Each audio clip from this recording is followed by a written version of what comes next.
Welcome to the Golf Report podcast. My name is Gavin O'Connor. I'm joined by Aimee Neff, the head women's golf coach at the University of North Carolina. Coach, your team is coming off an impressive, 18-stroke victory last week at the Cavalier Regional Preview, Virginia's tournament. So can you just tell me about your team's 18-stroke victory? Very, impressive victory. Just tell me about that victory and, how you thought the tournament went for your team. Yeah, no, thanks, Gavin. I appreciate you having me on here.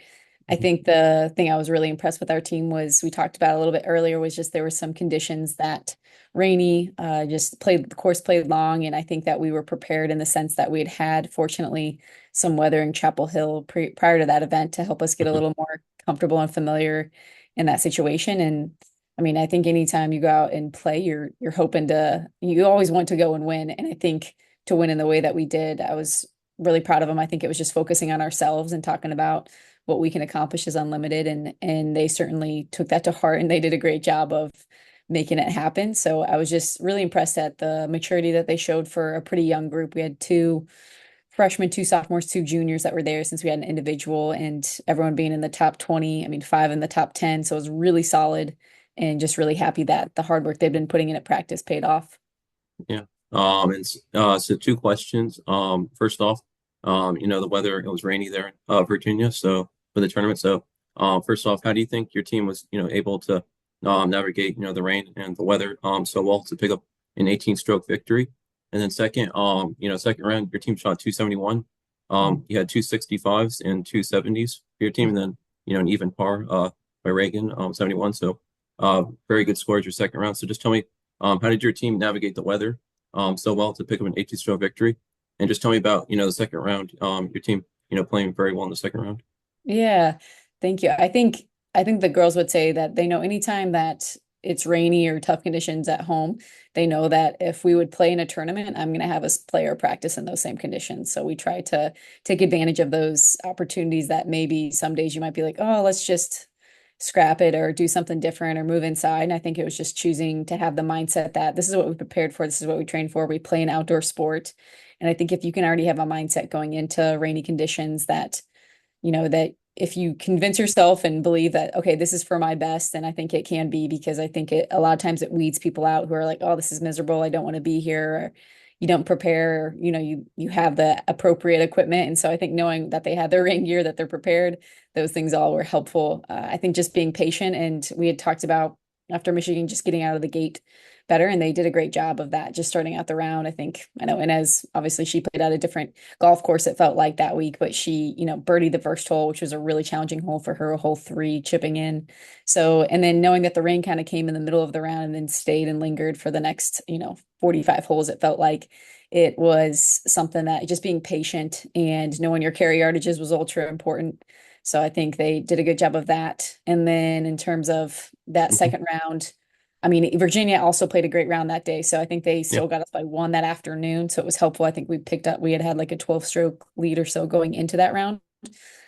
They played great. It's their home golf course. And then to have and as an Ing both shoot 65s, like you said, and just top to bottom played really solid. I think it was, the pins that second round when you're playing 36 holes. Hopefully feel a little bit more comfortable, maybe playing a little more aggressive, feel better sense of the speed or being more aggressive putting just because the greens were slow. So all in all, I think they just continue to maintain the energy that they started with, and that's something that's easier said than done. But I was just proud to see them fight to the finish. They had some birdies at the end. I know Ing birdied her last hole to shoot that 65, and she had an eagle in there. There was just a lot of really good things that happened. Yeah. So two more questions about this tournament, the Cavalier regional preview coach. And as your junior from Singapore, Mhm. got the individual title by 8 strokes. So very impressive performance by Inez. She was medalist for the first time as a Tar Heel. And it says she set the all-time UNC record for 54 hole scoring by 3 strokes. So can you just tell me, how proud you are of Inez and her performance and, getting the individual title by 8 strokes?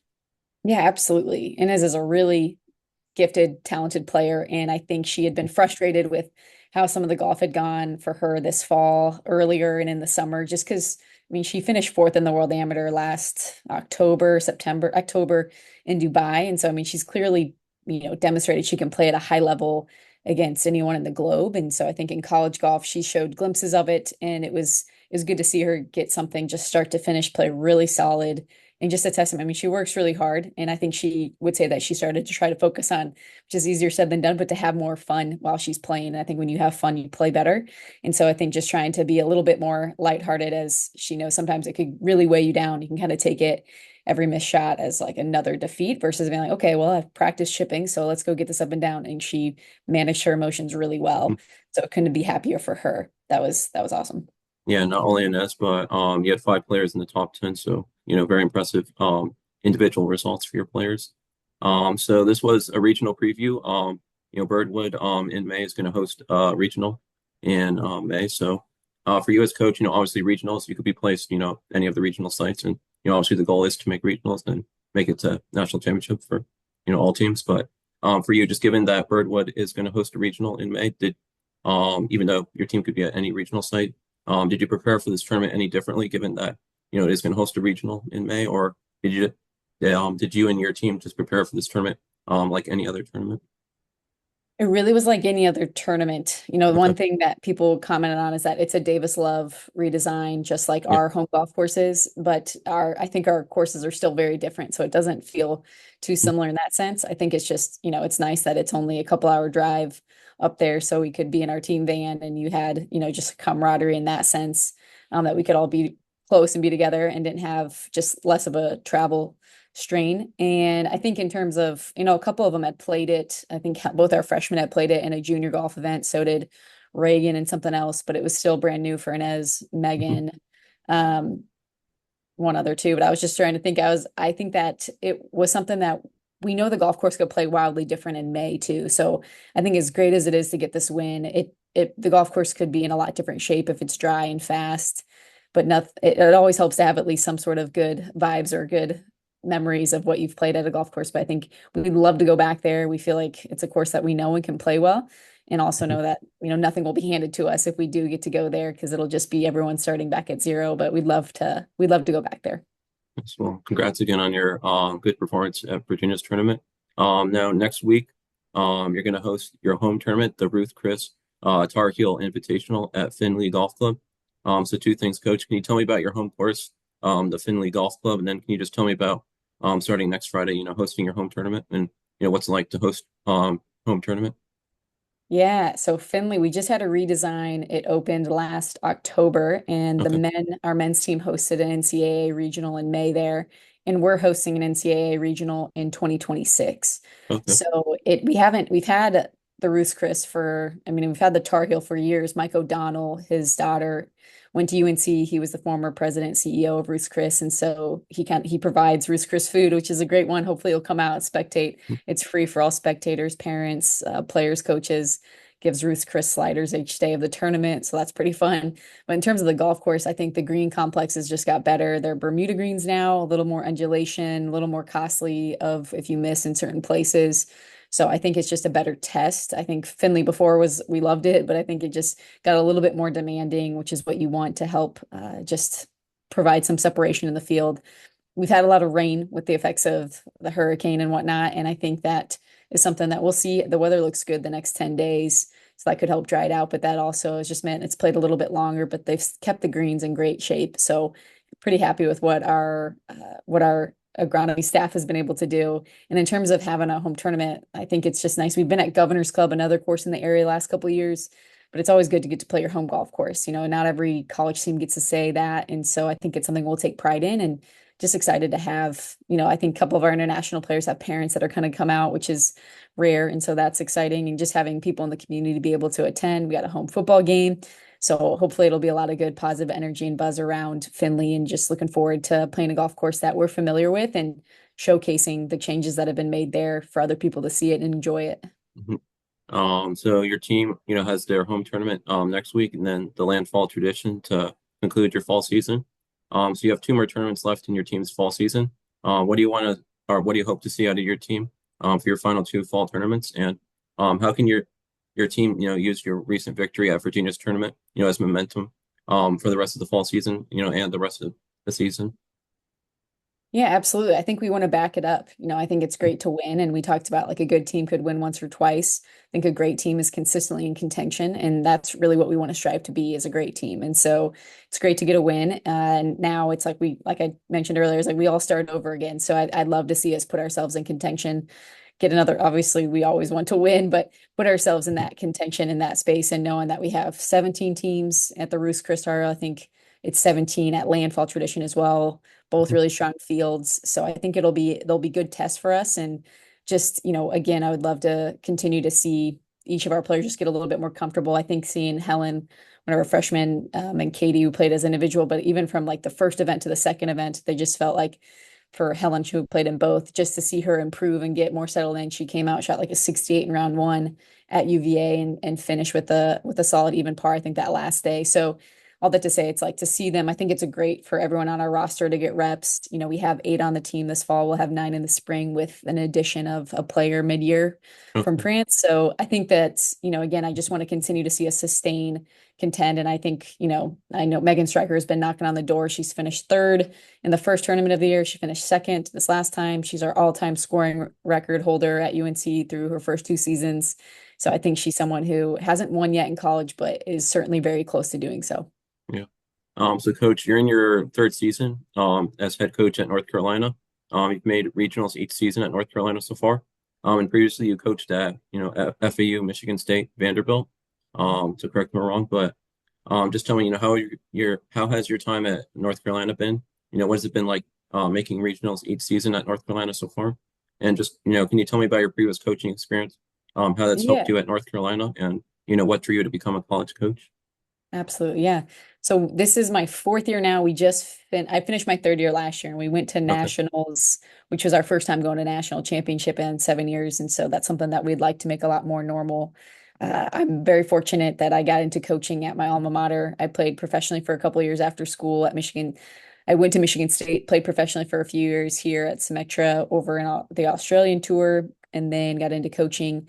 And so I think, I saw that I was at a program in the north that had a lot of success and felt like if we could have success in East Lansing, then we could have success south as well, knowing that there's better weather and whatnot too. But it really shows you that a lot of times the success you have is built more around the people that you're recruiting and the ways that you provide and foster an environment. I think that people can thrive and be their best selves and help them have success. And so I think each stop I've made between Vanderbilt, I was here as an assistant coach, which probably helped me come back to be the head coach here and then to be at Florida Atlantic, very different schools, different conferences, private, public, just different locations. And so I'm fortunate. I feel like I learned from every player I've gotten to coach and even the other sports teams. I mean, we have several amazing, countless good coaches here at UNC, and I feel fortunate to get to learn from them every day, including our men's program, who's been number one in the country for like seems like the last 3, 4 years. They've played outstanding golf. They've been really good, and I think that drives and pushes our team to be better.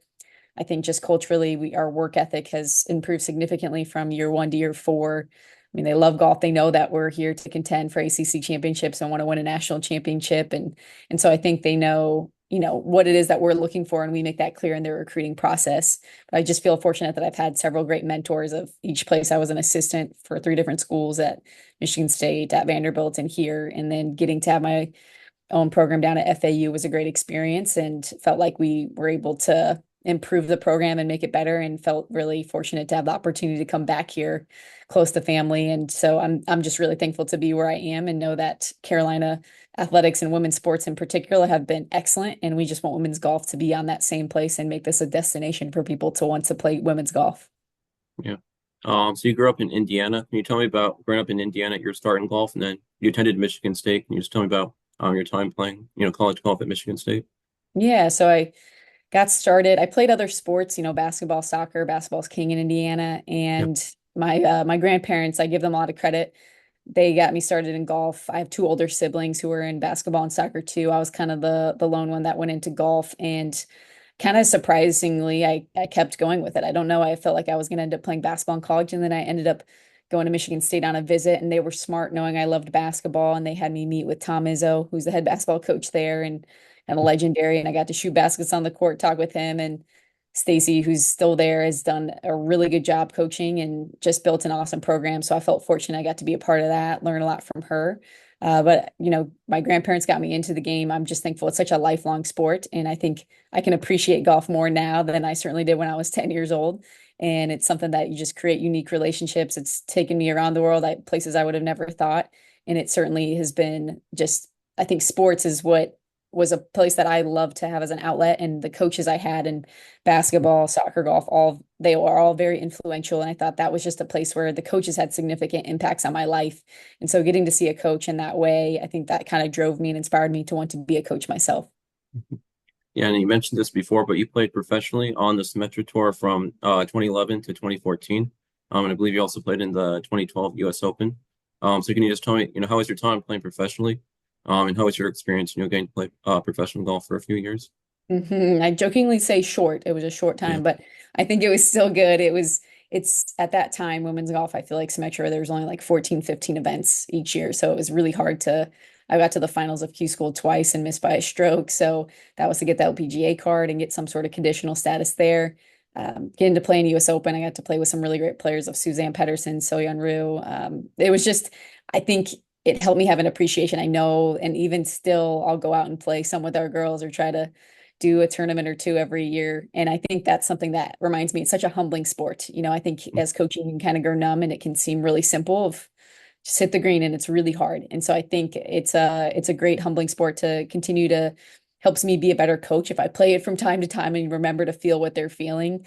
And I'm just grateful that again I had that time and that experience to be able to play professionally for a few years to help me have a better insight of what is it going to take to sometimes I think that helps in coaching is you kind of know where did I fall short, what were the changes I would make, and that helps drive me in coaching to help prepare our players to be better prepared and in the ways that I feel like maybe I wasn't as much, but also knowing that, I mean, they each have their own journey. And so they might be better set up just from whatever their success has been and the fundamentals and the um, whatever value that they have in a sense from, if you can acquire some of that funding that is really pivotal for professional golf to continue to be at it. But I think we just feel like we have amazing facilities here at UNC to help people prepare for a professional career. And that's something I've just tried to make myself a better coach every day to help them grow. Yeah, it's great to hear that, playing professionally and, playing college yourself, helps you as a coach. So, that's great to hear. So finally, coach, I always end on this question. For you, given that you've coached at, several schools, for a few years now, what do you enjoy most about, being a college coach? Do you enjoy the competition? Do you enjoy, just being around, your players, what do you enjoy most about being a college coach? Yeah, I love my job. I love what I get to do. I think it's one of the best jobs in the world. I think anytime you get to help other people be better versions of themselves or help them improve and seeing those light bulb moments where things connect and turn on. But I certainly say, as cliche as it's the relationships that you build. It's seeing people accomplish things that maybe they didn't think like they were capable of and helping them get there. Or sometimes it's staying out of the way and making sure that, I think sometimes our best coaching, my men's coach and I will joke is just making sure we don't add any strokes to the round. So I think it's something that the relationships, getting to recruit them, having, this is great to be in a place where you see, they get the full at their top 5 academic university, and then also knowing they're surrounded by great athletes, but wanting to see that progression from year 1 to year 4 and just how they grow as human beings and seeing them become adults. I know they are adults, but even growing into that. So I think I'm just fortunate to get to be in that the relationship building piece. And of course, we want to have success, but it certainly would not mean so much to have success if I didn't have the relationships that I have with them. And so I feel fortunate that, we have a great group of young women here and look forward to accomplishing a lot of great things together.